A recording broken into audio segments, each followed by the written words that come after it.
Hey mates! So this is the last three chapters until the Arthur posts more. So yeah. Chapter 31. A week and a half has passed. Rosemary gave me some tips to keep training, how to really defeat Zalgo, or send him to slumber, like she did, and how to bake some cookies. Do you think it's snowing back in Philadelphia? Asked Jeff. Actually, I don't know. I never asked my parents that.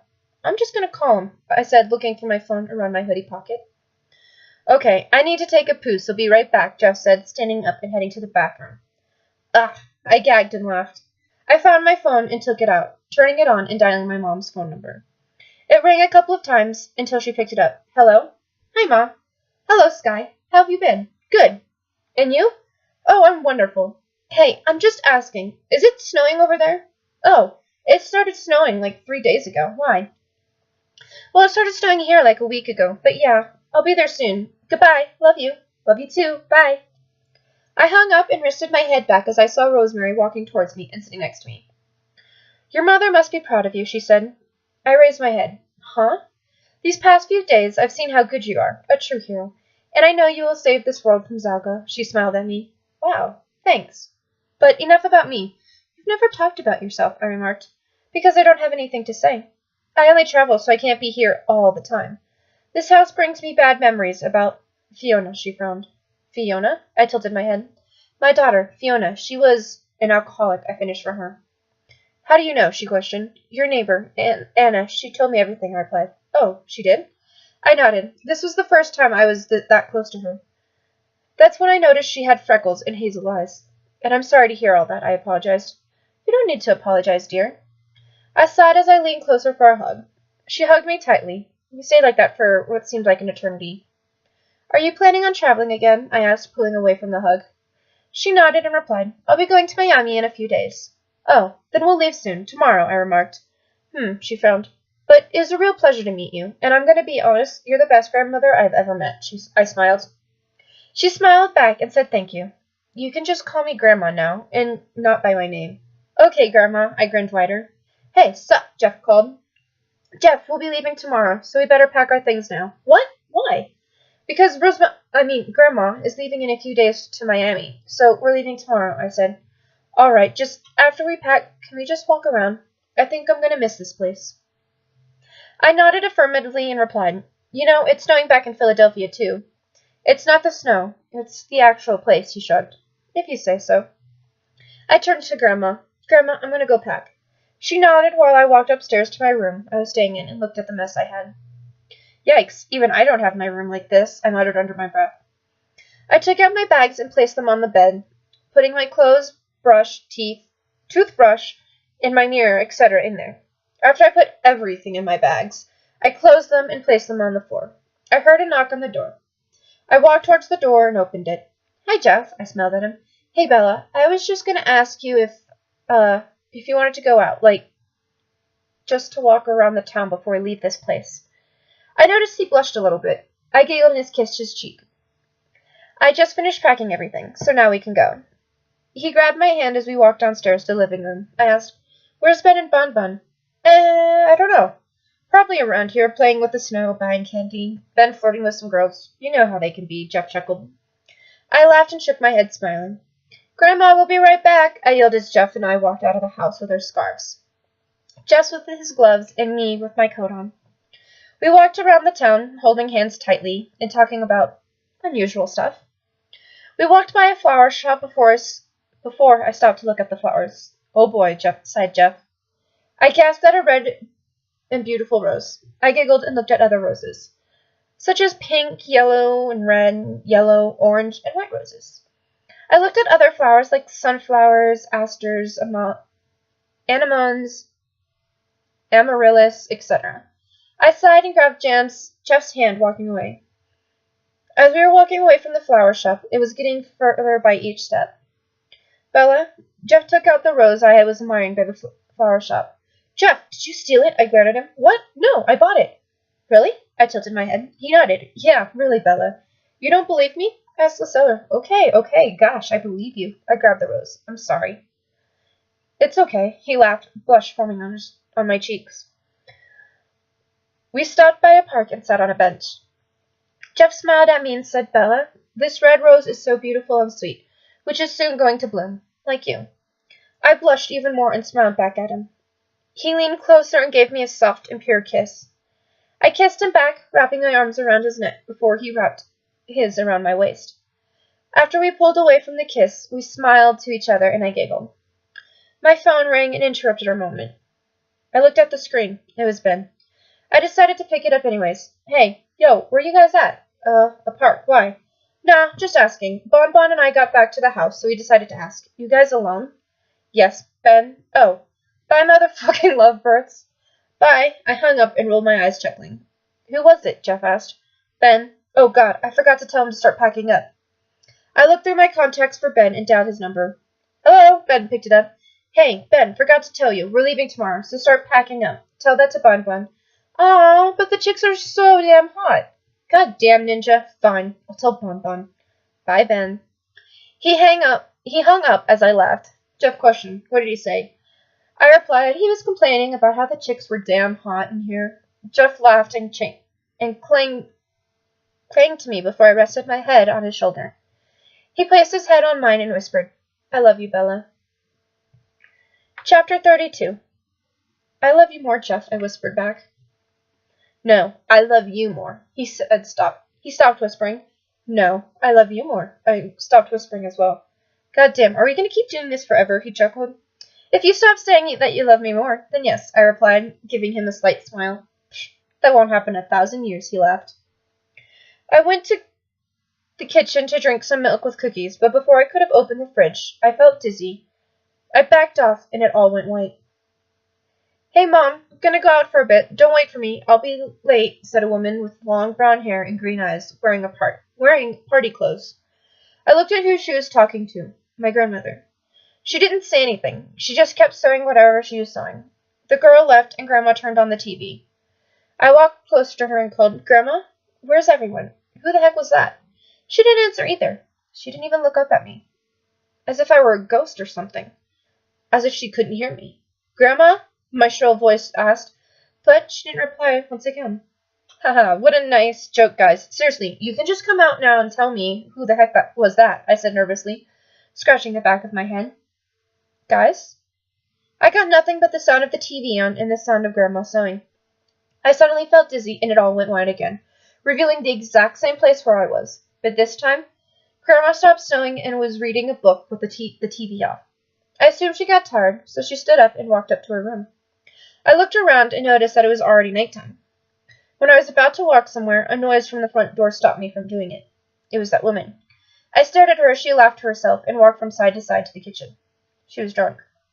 I decided to follow her as she grabbed a chair and stood on it. No. She laughed and took off her scarf that was around her neck and tied it to the ceiling. Oh no, she said through laughs and hiccups. I'm a suicidal motherfucker. She tied her scarf around her neck and jumped. That's where she got serious, so she tried to take it back. But she died. She killed herself. I grasped and grabbed something to hold on to before I fell onto my back. I shook my head and called, Grandma? Grandma! What the fuck is going on? I looked up and saw Jeff. He helped me stand up. I just scratched the back of my head nervously. Sorry for making a mess, I gulped. It's fine, but what the fuck happened? He asked. Nothing. I was just, into a deep thought. Deep thought? Shouldn't you be happy? I mean, Christmas is in 4 days, Jeff said. Oh, is it? Wait, you're actually counting the days before Christmas? Aw, I yawed. No, Bon is, he scuffed. Oh, okay, I chuckled. I picked up something that fell to the floor and placed it on the counter, including an ID or something. Oh, Grandma left this. I read her personal information, and that's where I realized that her birthday is today. What are you? Oh, damn. Jeff, call Bon now, I demanded. He nodded and jogged to the living room. It didn't last more than 20 seconds until Bon ran up to me. What's up? She panted. I need cake. Any flavor. Well, except chocolate. Stat, I demanded. She placed her hand to her forehead like a military soldier and yelled, Aye, aye, Captain. She ran away while I went upstairs to Grandma's room and knocked on the door. She exclaimed, Come in. I got in and looked at her. She was sitting on the bed, reading a book. What are you up to in a few hours? I asked nervously. Nothing really. I'm just staying here, reading 2 more books, she replied. Oh, cool. Your books are related to history, she gave me a look. My heart started beating, and I felt like the spark of excitement inside me. History? I gasped. She looked at me weirdly and nodded. Yes, history is our problem. No, it's just that I love history, I exclaimed. Oh, really? Of course. You're my granddaughter, after all, she chuckled. Oh, I could just talk about it all day. Mom and Dad always used to tell me these stories before I went to sleep. Cleopatra, like how princesses and princes aren't like how children see them. Marco Polo. Also, for some really reason, I happen to have interest in Anne Frank, I squealed. She placed her book down and took off her glasses, giving me a look. Anne Frank, eh? I've always wanted to visit her museum at Amsterdam. Wait, there is a museum at Amsterdam? I pouted. She nodded. Didn't you know? I shook my head as she replied, Well, now you know. I chuckled nervously and said, Well, yep. I'll see you later. Bye. I got out of the room and ran downstairs to the kitchen, seeing Bon, Jeff, and Ben. There were too many decorations, to be honest. Bon, you do realize my grandma's not a 5-year-old girl, right? I raised an eyebrow at Bon. Oh, right, he totally forgot about it, responded Bon, taking out a cake with some white and light pink frosting. Oh my god, Sky, I gotta tell you what just happened when I bought the cake, Bon started. Oh, what happened? I giggled. Okay, so just when I got out, this creepy woman dressed up as a scarecrow walked up to me with a scythe and said, Beware, dimwit, for I will be coming for you and your friend later on. And I just went like, dude, you're like so late for Halloween. Also, that costume looks so old-fashioned. Are you from the 80s or something, old lady? This probably made her mad, so she just walked away frustrated. Bon giggled as well. I rolled my eyes and let out a chuckle. Wait, a scarecrow? Jeff asked. Bon nodded. Shit, they know we're here, Jeff muttered under his breath. We have to go tomorrow. I don't see the problem, but sure, I said, shrugging. Ben, go get Grandma, I demanded. He nodded and walked upstairs. After a couple of seconds, I heard some bangs and then a yell that said, Get out of my room, you damn midget! We looked at each other confusingly, but then, after what seemed like an eternity, they walked downstairs. Ben, with a bruise on his cheek, giving us a thumbs up, and Grandma as normal as ever. All right, what is it? I have to get back on my reading. Surprise! We all exclaimed. She stood there, expressionless. She didn't show any emotions, not surprised or happy. Chapter 33. Happy birthday to you. Happy birthday to you, the chorus sang. There's a front door, motherfuckers. She sang that part as if it was part of the song. We stood there in silence as she sighed and said before walking upstairs, I'm sorry, but I don't celebrate my birthday. Shit, I pursed my lips. Damn, put some ice on that burn, yo, Ben hissed. She doesn't celebrate her birthday? Bon whined. It seems so. The question is, why is the reason she doesn't celebrate it? I questioned as everyone shrugged. I don't know, man. That's sad, because I really like your grandma. She's pretty cool for an old lady. Shut up. Do you want to get in trouble, dumb fuck? I whispered. I didn't say shit. I just said old lady. What's the big deal? He scoffed. Yeah, right. Just don't you dare mention that around her. By the way, we're leaving tomorrow, so pack your things, I said. Everyone nodded, and I decided to stay. I'll go upstairs to see what's up with her. I went up and knocked on her door. Who is it? She asked out loud. It's me, I replied. Oh, come in, I guess. I opened the door and saw her reading that book again, with her glasses on. I sat on the edge of the bed. I opened my mouth to say something, but then she stopped me. Who told you could sit on the edge of my bed? I stood up quickly and apologized. And, about the birthday, so not surprised. I'm sorry. I just didn't know that you didn't like to celebrate your birthday. I just did it because who doesn't like birthday surprises? I chuckled nervously. I don't. What are you here for? She narrowed her eyes. I just came here to apologize for that. I scratched the back of my head. Apology rejected. Now go, she demanded. I nodded and frowned before leaving the room and closing the door behind me. I sighed and walked downstairs, seeing everybody at the living room. How'd it go? Asked Jeff. I sat down and replied. She rejected my apology. I mean, nobody rejects my apologies. Jeff patted my shoulder and I pouted. Seriously, though. I want to maintain a good relationship with her before I leave. What should I tell my parents? Oh, we used to get along, but now she's pissed off at me because I accidentally threw a birthday surprise and she doesn't like birthday surprises. Whoa, Bella, calm down, said Jeff. How am I supposed to calm down? I whined. Just breathe in and out. Even though it's difficult for me to breathe, just do it. It helps. He patted my head. Stop patting me, I demanded. I can't. You're just so fucking adorable when you flip out, he squealed. You're just so fucking adorable when you flip out, I mimicked him, pissed off. Hey, stop it now, he said on a serious tone. Hey, stop it now, I kept mimicking him. You need to fucking stop, Bella. You need to fucking stop, Bella. Fuck you, fuck you. Bella and Bon backed away slowly and slightly. Fuck you, fuck you. Fuck you. That's where he started to raise his voice. I laughed. Fuck you. Ah! Ah! I tackled him down on the couch, laughing, and kissed his cheek. He chuckled, and pink blush started to form on his cheeks. God damn, I love you, even when you're being annoying as hell. He chuckled once again. I giggled and said, I love you too, Jeff. Yeah, and then she got like, let me try that again. Yeah, and then she like got really pissed at me when I was trying to talk to her in her room. I said to Marina, "Be patient, Skyla. For when the least you expect it, she will come to you." Marina smiled and pointed at me. Me? I pointed to myself. She nodded and said, "Jeff, at 12 o'clock, sweetheart." "Oh, bye," I whispered and put the mirror in my bag. Jeff knocked on the door as I stood up from the bed and walked towards the door, turning the doorknob and opening it. "I'm looking for something," Jeff said fast and desperately. "For what?" I tilted my head. He looked down and murmured, "My knife." "Your knife?" I snorted. He nodded, still looking down. "Jeff, the killer, lost his knife," I mocked in a sarcastic expression. "Not funny," he whined. I stopped laughing slightly and said, "Well, I don't know where the hell you put your stuff, so don't ask me."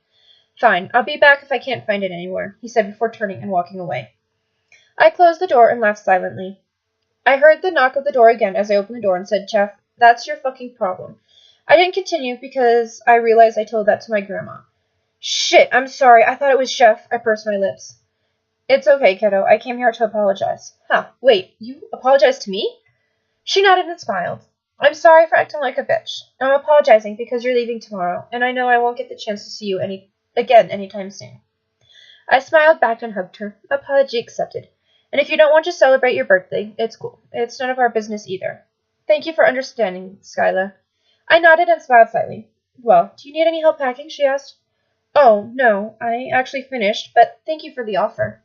"All right, I'm just going to keep reading my book." "Oh, what book? The same one?" I questioned. "Nah, I'm starting a new one," she replied. "What's it called?" Oh, the poor grandma. 50 Shades of Grey. Oh my god. I kind of wish I'd had. Oh, I would love to see that. Oh my god, that would have been so funny to see her reaction after reading the book. 50 Shades of Grey, she said before leaving the room and closing the door. My face went blank, and I lied on my bed on my back. My god, I have a perverse grandmother, I whined. Okay, I love that. It's awesome. Alright. Alrighty, nights. Peace out.